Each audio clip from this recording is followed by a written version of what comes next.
In this section, I will talk about the preoxygenation and apneic oxygenation. Now, preoxygenation is something which we do in a patient who is spontaneously breathing, and apneic oxygenation is giving a passive oxygen to the patient who is in apnea. So, what is the physics and the behind preoxygenation? What is the purpose of preoxygenation, and how can we increase the oxygen reserve in different kind of patient? What different techniques of preoxygenation is available? Everything we will discuss in this section. And how does preoxygenation and apneic oxygenation, the combination, would help in many clinical conditions, right? So let us first talk about preoxygenation. What is the purpose of preoxygenation? The purpose of preoxygenation is to increase the time to the desaturation during the apneic period. So when we give our patient 100% oxygen during preoxygenation, the alveolar nitrogen is washed out and it is replaced by oxygen, and oxygen reserve of the lung improves, and this increases the total oxygen content of the body. And during the apnea period, when oxygen is not actively coming in the body, the utilization of oxygen is done by this oxygen reserve. So the time for the desaturation will increase if we will increase this oxygen reserve present in the body. So what is the purpose of preoxygenation? The purpose is to increase the physiological oxygen content of the body, is to increase the physiological stores of oxygen, in order to prolong the time to desaturation,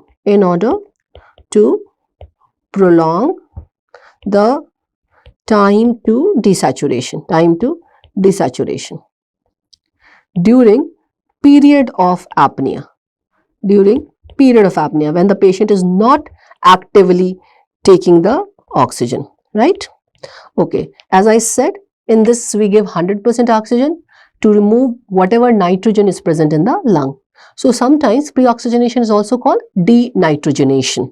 So it is also called denitrogenation, right? So by denitrogenation, what do we mean? That nitrogen of the alveoli is displaced by oxygen. So nitrogen within the lungs is displaced by oxygen, right? So we need to understand the physiology behind this desaturation and how would preoxygenation help us. So what is the physiology behind desaturation and how preoxygenation helps? So how does the oxygen utilization and oxygen reserve in the body acts? So we need the desaturation is influenced by the oxygen stored in the body and oxygen being utilized by the body. So desaturation is the rate of desaturation is influenced by the balance between oxygen stores and consumption, right? So how much is the oxygen stored and where is the oxygen stored in the body? So oxygen is stored in the body mainly in lung and blood. So mostly it is stored in lung or in blood or even in tissue. So when we preoxygenate, the oxygen reserve of the lung is what we are improving. So we are targeting the oxygen reserve of the lung. And when I'm saying the oxygen reserve of the lung, what I mean is we are targeting functional residual capacity, right? So if you see the oxygen content of the body, when we are breathing 21% oxygen. So when I am breathing 21% oxygen, how much oxygen is present in the different compartment? In lungs, that is in FRC, we have 450 ml of oxygen present. In the blood, it is 850 ml of oxygen present. Dissolved in the tissue fluids, 50 ml, and in combination with myoglobulin, 200 ml, and total 1550 ml of oxygen is present in the body. right, per minute. Now, if I start breathing 100% oxygen, if we start giving our patient 100% oxygen, then how does this oxygen content of the body increases? In lung, the oxygen content increases from 450 ml to 300 ml. In blood, it increases from 850 ml to 950 ml, right? So, and in other, mostly it is the same. So, it is the FRC which is FRC oxygen content which is increasing by preoxygenation, right? So, we are increasing the oxygen content in the lung. So, lung oxygen reserve is product of your FeO₂, that is the expired oxygen concentration that we measure on the monitor, multiplied by the FRC, multiplied by the functional residual capacity of the body. And the oxygen store, right, on it depends the time for desaturation and on oxygen consumption also. More the oxygen consumption, faster the oxygen store will be depleted. So, oxygen consumption is influenced by the metabolic rate, and in some patient your metabolic rate is higher, like in pregnancy the metabolic rate is higher, so the time to desaturation is decreased because the consumption is also increased. In pediatric patient also the metabolic rate is higher, so all this will decrease the time to desaturation. How can we compensate? By increasing the oxygen store. But in number of patients, we cannot increase the oxygen store also beyond certain limit. How is oxygen store of the lung what is the oxygen store of the lung dependent on? It is dependent upon the functional residual capacity. So we need to understand that what is this functional residual capacity. So what is this functional residual capacity?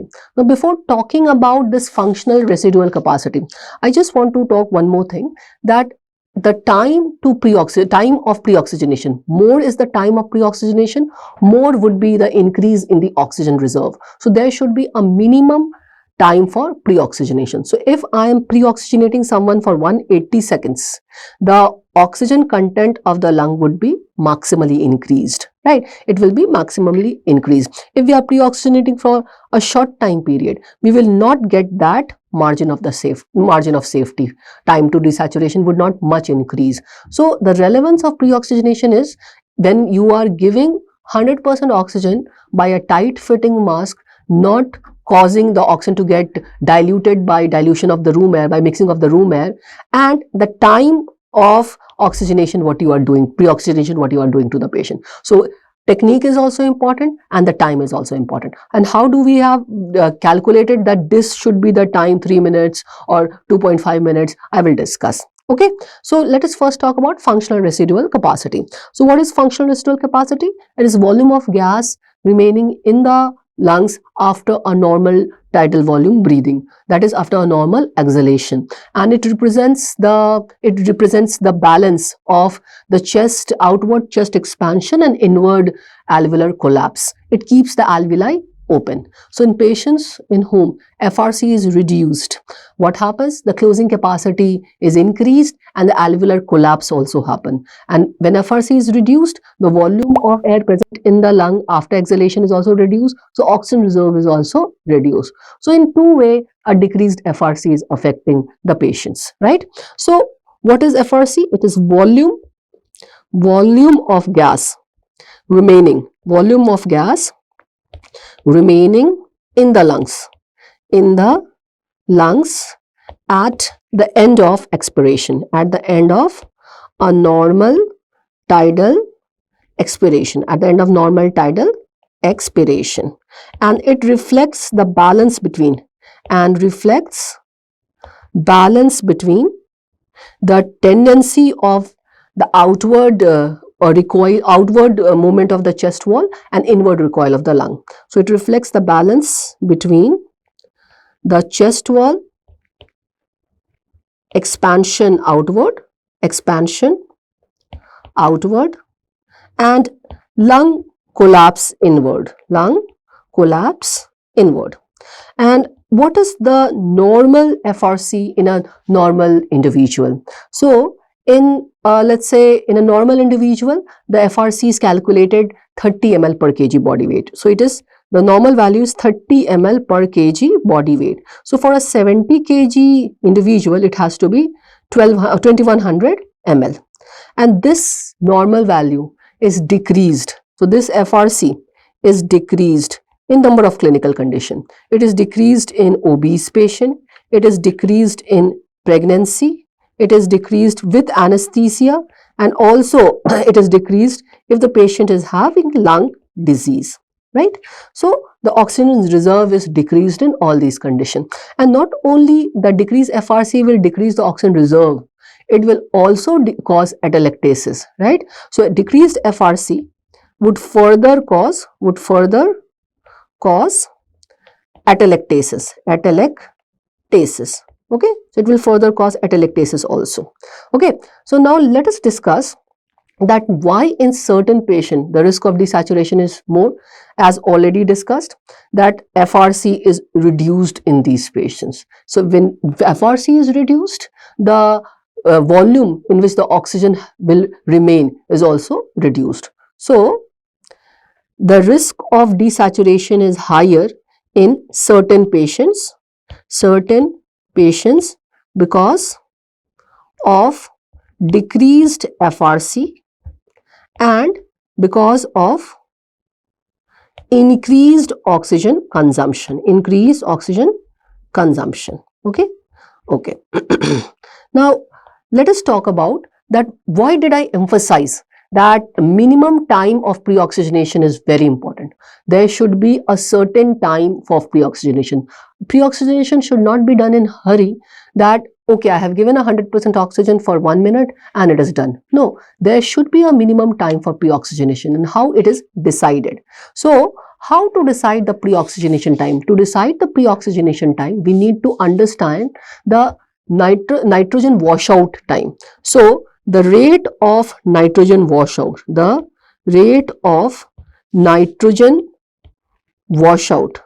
is governed by something called time constant.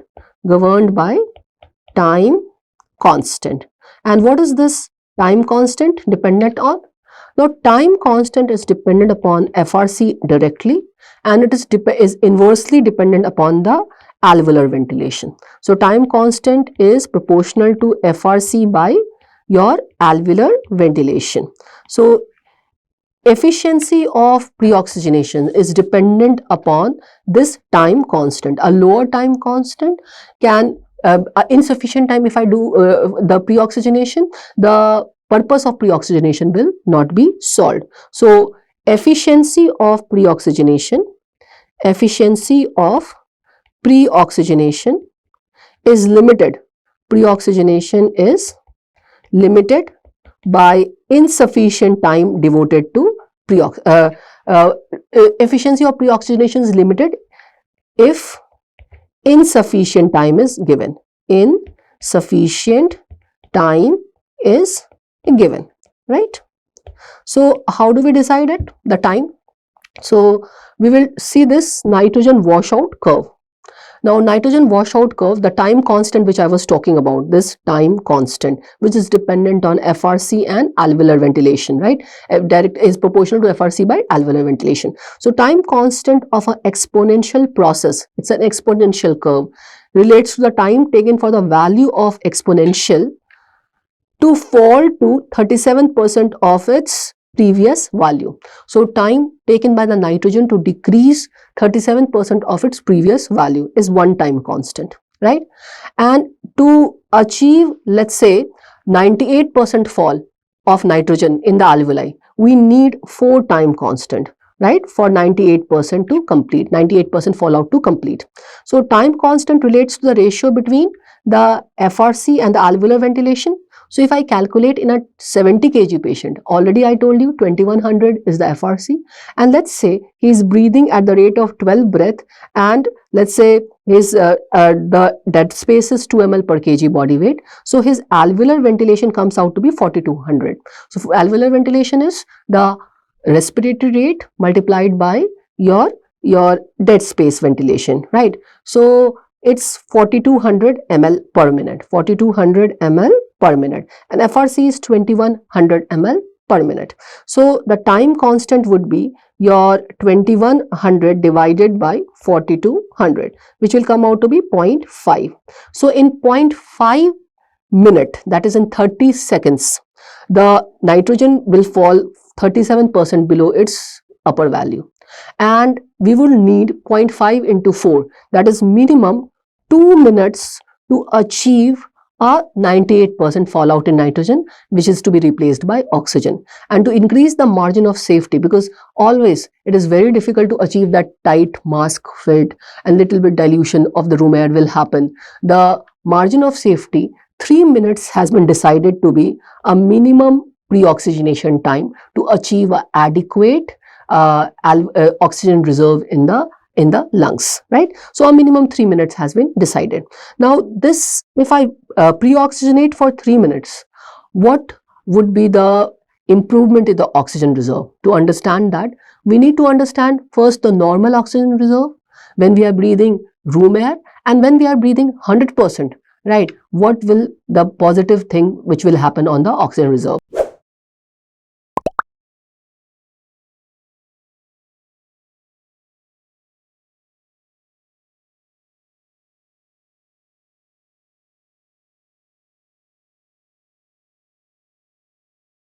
So, how do we calculate the normal oxygen reserve? By this equation of the alveolar gas equation, that PaO2. PaO2 is the oxygen content of the alveoli, oxygen content of the alveoli, and it is equal to PiO2, that is whatever oxygen concentration you are breathing, minus PaCO2 by respiratory quotient.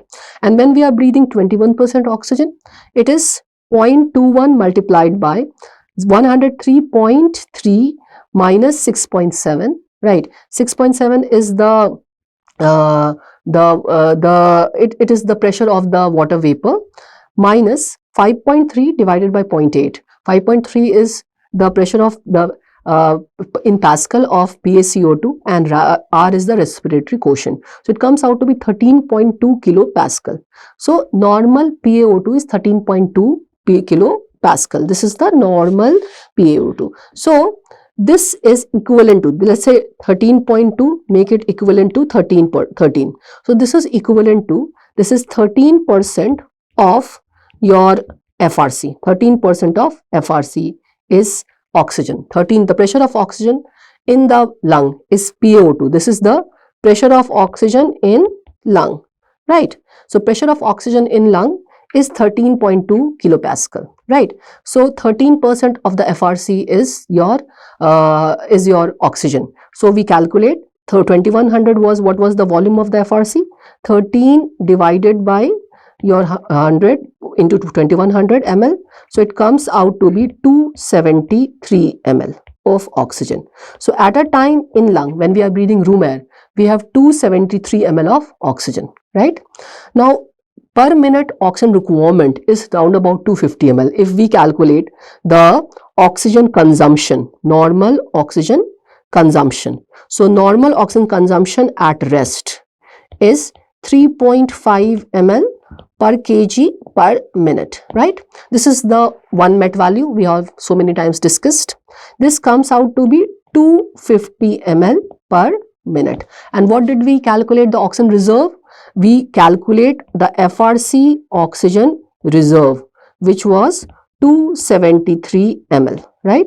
So it will hardly take 70 seconds to desaturate if we stop breathing. 70 seconds only the oxygen will last. So in 70 seconds, we have 70-second worth oxygen consumption, right? So, and this is also I mean, the best calculated time for desaturation.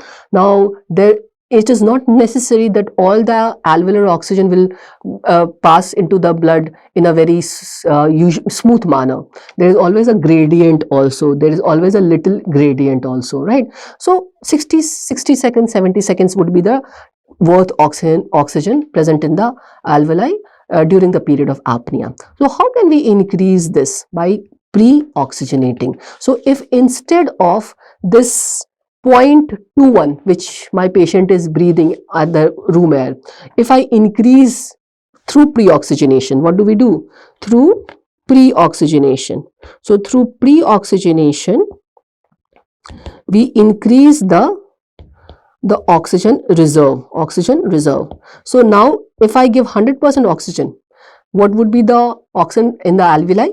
1 multiplied by 101.3 minus 6.7 minus 5.3 divided by 0.8. So everything in this previous, let's say previous equation, I am just replacing 0.21 by 1, right? So I am replacing 0.21 by 1. So this is giving me the oxygen content 88, oxygen pressure in the alveoli 88 kilopascal. So 88% of the FRC will now have the oxygen, right? So this will come out to be 1800 ml. Okay, so 1800 ml and 250 ml per minute is what is the oxygen required. So we will get a 7 minute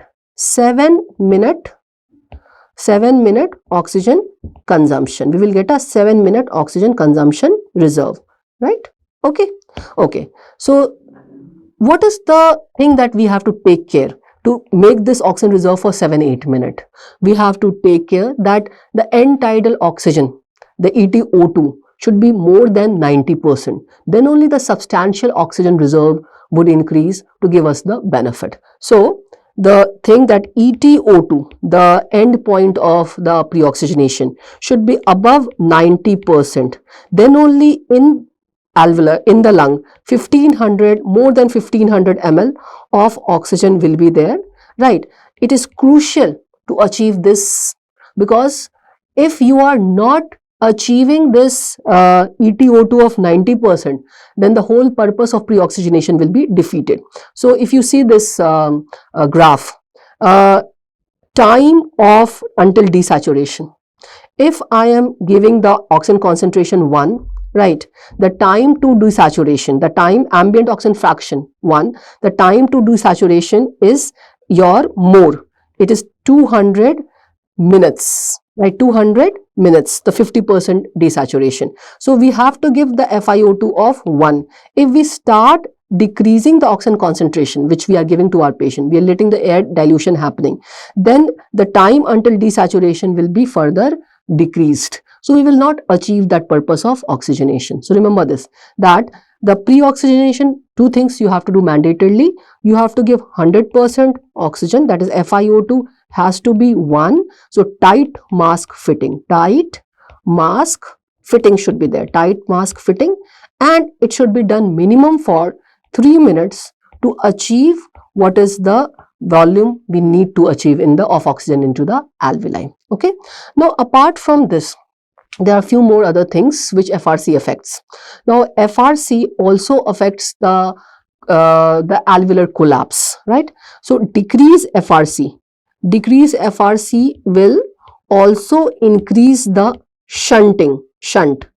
FRC is less than closing capacity. If FRC is less than closing capacity, if it is decreased and it is less than closing capacity, what will happen? Atelectasis, and it will increase the shunt fraction. So there will be no improvement. If more and more alveoli is collapsed, there will be no improvement even on 100% oxygen. So in the patient in whom FRC is very much reduced, we have to take measures to increase the FRC and to open the atelectatic alveoli as well, which cannot be achieved by a normal face mask. We may require non-invasive ventilation for that purpose. So patients who are very sick, the technique of preoxygenation should be modified, that instead of giving passive oxygen, 100% oxygen by a normal face mask, by giving through an NIV mask would increase this FRC in a more substantial manner, right? So we have to take care. We'll talk about it further as well. So this is the let's say physics behind the FRC and why we have to preoxygenate for a certain time period, and why improving FRC would improve the oxygen reserve of the body. Okay, now let's talk about apnea. What happens in apnea?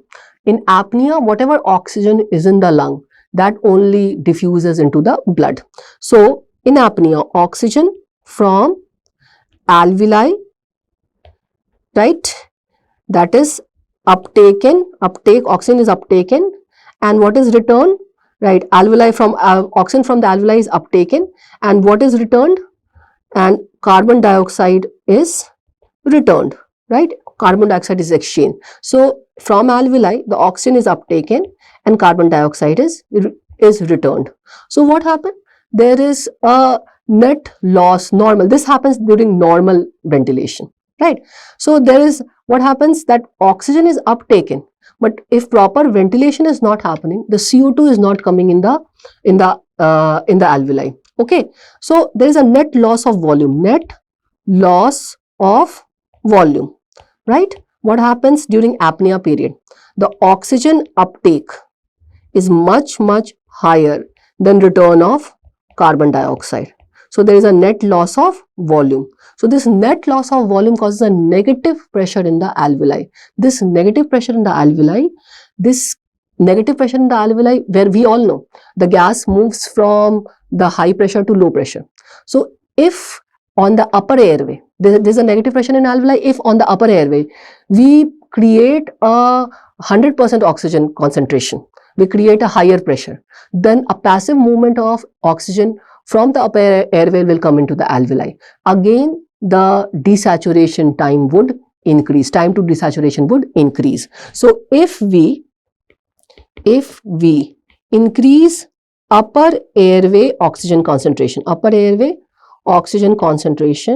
by 100%, right? Oxygen will move from high pressure to low pressure. Now this is what is called oxygen elevator. We call it oxygen elevator.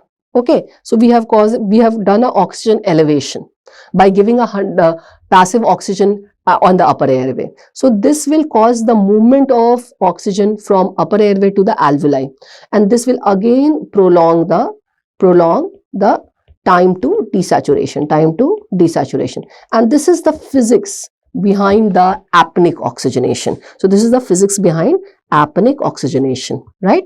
Okay, so as I said, if we give 100% oxygen, then only we have the benefit of increasing the apnea time. We have the benefit of increasing the apnea time. Okay, so what should be the timing of preoxygenation? After discussing all these things, what should be the timing of preoxygenation? For normally, it should be 3 minutes of normal tidal volume breathing. It can give a 4 vital capacity in let's say 30 seconds, or it could be 8 vital capacity breath in 1 minute. So 3 minutes of normal tidal volume breathing, right? Or it should be 4 vital capacity in 30 seconds, or 8 vital capacity in 1 minute.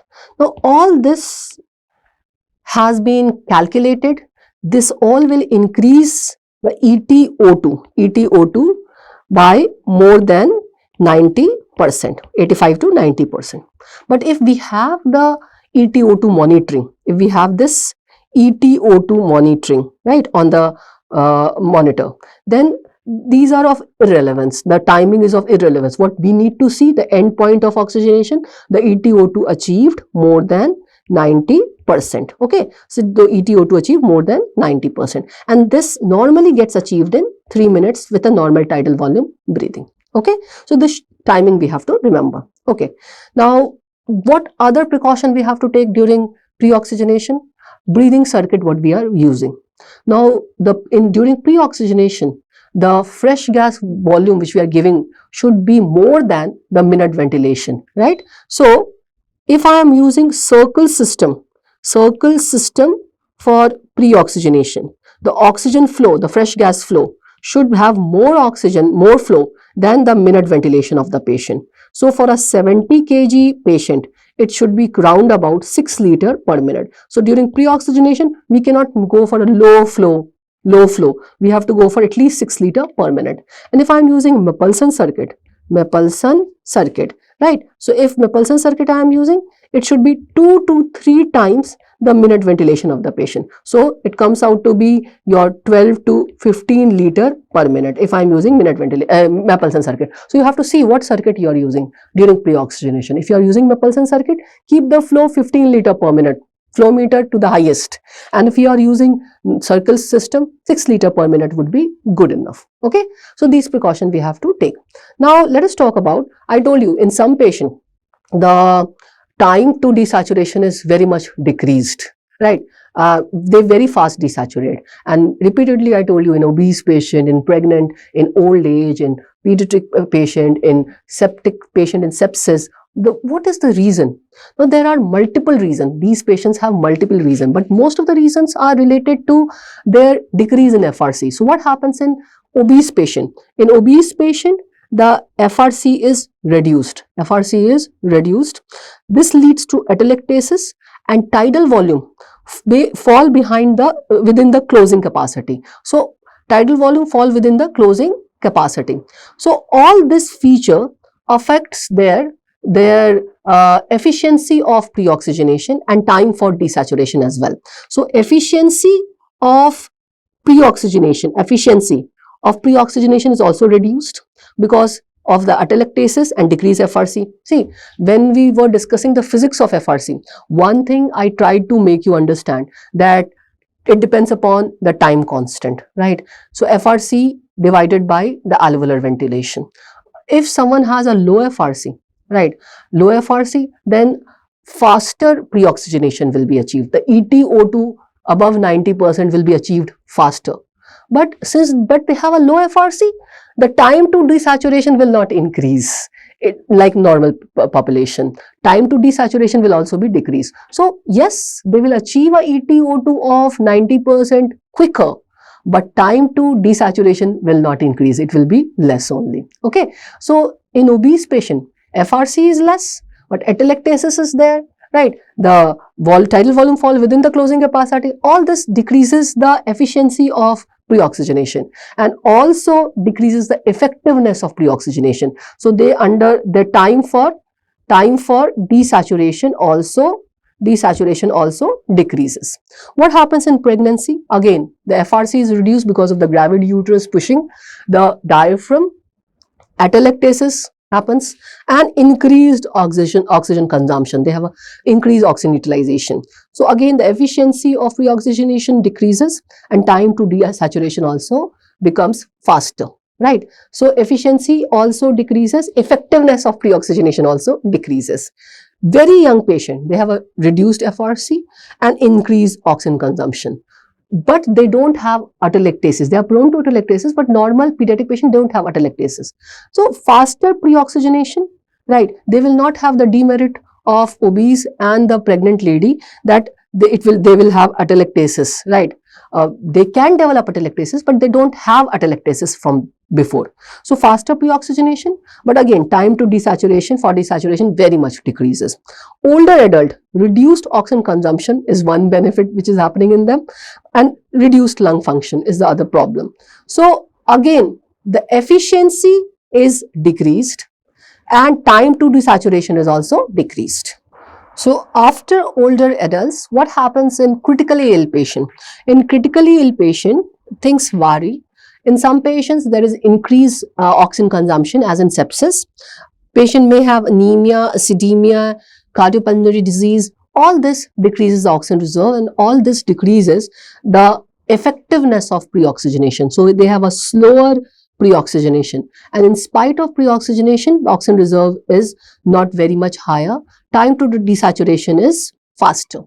Nevertheless, though their time to desaturation is faster in all these patients, the benefit of preoxygenation can still be there.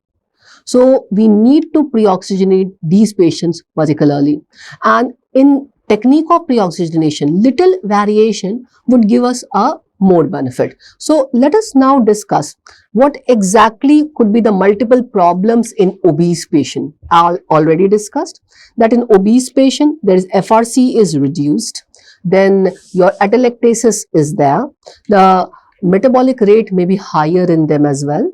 Yes. So the oxygen consumption is also increased. So in obese, the FRC is decreased. Then metabolic rate is also increased.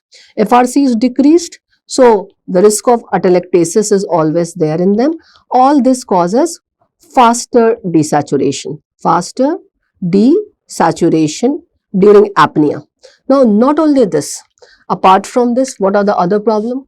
The obese patient, they have a difficult mask ventilation. So they may have a difficult mask ventilation, right? So mask ventilation can also be difficult. So what are the important precautions that we can take in obese patient which will give us a more benefit? The preoxygenation should be done with the head up position. So with the head up position, the diaphragm will be pushed towards the more caudal side and the basal atelectasis would be a little bit prevented, right? So if you make a ramp position even during preoxygenation, that will give us a much more benefit. So what to do? What to do in these patients? We need to preoxygenate with 25-degree elevation. 25-degree elevation, right, of head. The head should be elevated. Even better, if possible, that if we can preoxygenate them with a non-invasive ventilation. So preoxygenation with active oxygenation. So that is another technique of preoxygenation. When we give oxygen through the mask, it's a passive oxygenation. So preoxygenation with active oxygenation, what we call it, that is through non-invasive ventilation. So this would further improve the oxygen reserve by decreasing the atelectasis, by recruiting the collapsed alveoli. So in obese patient whom you are seeing that the difficult airway is there, you may take more time for laryngoscopy and intubation. You may take more time to secure the airway, and desaturation time is very fast. What should you do? You should give 100% oxygen through non-invasive ventilation. That would be the best technique. If it is not possible, at least give 100% oxygen with head elevated. Okay. What should be done in pregnancy? What should be done in pregnancy? In pregnancy, as we have already discussed, FRC decreases, metabolic rate increases, right? Metabolic rate increases. So all this increases the risk of desaturation. And again, like obese, the mask ventilation may be difficult. So difficult mask ventilation. Even the airway would be difficult. Airway would also be difficult. So again, in pregnant ladies, with head up, the preoxygenation would be beneficial if you are giving general anesthesia or even when you are intubating for any reason. In sepsis, again, what happens? Oxygen demand increases, but increase oxygen demand, but less oxygen extraction. So less oxygen extraction. So VQ mismatch is there. In them, efficiency of preoxygenation is very poor, in spite of doing very good preoxygenation. So in these critically ill patients, preoxygenating with NIV, non-invasive ventilation, or a CPAP or a BiPAP would always be of beneficial. In pediatric, high metabolic rate and your decreased FRC, both will increase the risk of desaturation. And in pediatric also, there could be a difficulty in airway securement. So whenever you are anticipating a difficult airway, preoxygenation is must. Preoxygenation should be done in them as well. Okay.